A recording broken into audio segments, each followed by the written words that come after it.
Vendors অডিওজে।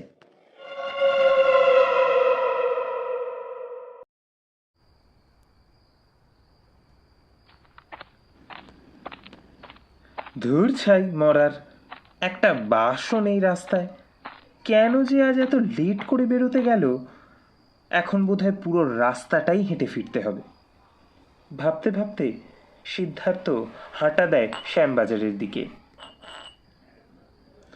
Rajballabh পাড়া থেকে যখন একটা বাসও পাওয়া গেল না, সে ঠিক করে নেয় আজ হেঁটেই ফিরবে।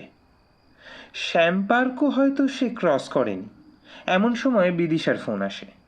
সিদ্ধার্থ বলে চার্জ নেই, এই ছুতোয় দু একটা কথা বলে ফোন রেখে দেয়।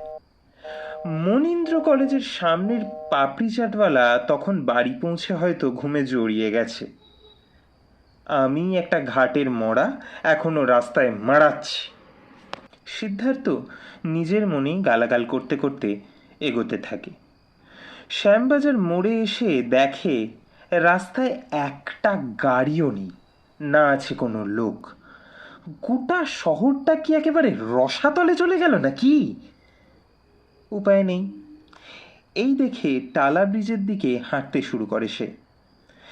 এমন সময় একটা মাঝবয়সী লোক চোখে পড়ল, হাত দশেকের দূরত্বে। সিদ্ধার্থ ছুটে গিয়ে তার পাশে দাঁড়িয়ে বলে, আচ্ছা দাদা, এখন কি বাস বা ট্যাক্সি কিছু পাওয়া যাবে? লোকটার কোনো সাড়া সিদ্ধার্থ পায় না। সে আবার জিজ্ঞাসা করে, আপনার বাড়ি কি এখানেই নাকি? মাঝবয়সী লোকটা তখনও মাথা নিচু করে রাস্তার দিকে কি যেন দেখছে। সিদ্ধার্থ বিরক্ত হয়ে বলে, এই আচ্ছা আজব লোক তো আপনি। আপনি কি কি কি দেখছেন নিচে? সিদ্ধার্থ ততক্ষণ খেয়াল করেনি লোকটার পায়ের দিকে। কথাটা বলেই সে তার পায়ের দিকে দেখল। একটা হিমশীতল স্রোত যেন তার মেরুদণ্ড বরাবর বয়ে যায়। লোকটার পা তখন মাটি থেকে 2-3 ইঞ্চি উপরে হাওয়ায় ভাসছে। আঁতকে উঠে সে প্রায় রাস্তার মাঝখানে এসে পড়ে। এমন সময় ট্রাকের জোরালো আলো তার মুখের উপর এসে পড়ে। গতিবিধি সুবিধে না দেখে সে উঠতে যাবে, কিন্তু কিন্তু কি আশ্চর্য, তার হাত মাটির সাথে লেগে গেছে। কোমর অবশ হয়ে গেছে, কোনো কোনো সার নেই তাতে। এ কি হচ্ছে তার সাথে?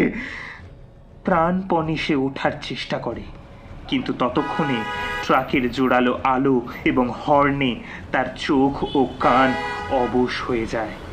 সজোরে ব্রেক কষার শব্দ, তবে শেষ রক্ষা হলো না। প্রথমে একটা চাকা তার উপর দিয়ে চলে যাওয়ার পরও যখন প্রাণ নিয়ে সে শেষবারের মতো লোকটার দিকে দেখে, তখন দেখতে পায় সে মিটিমিটি হাসছে।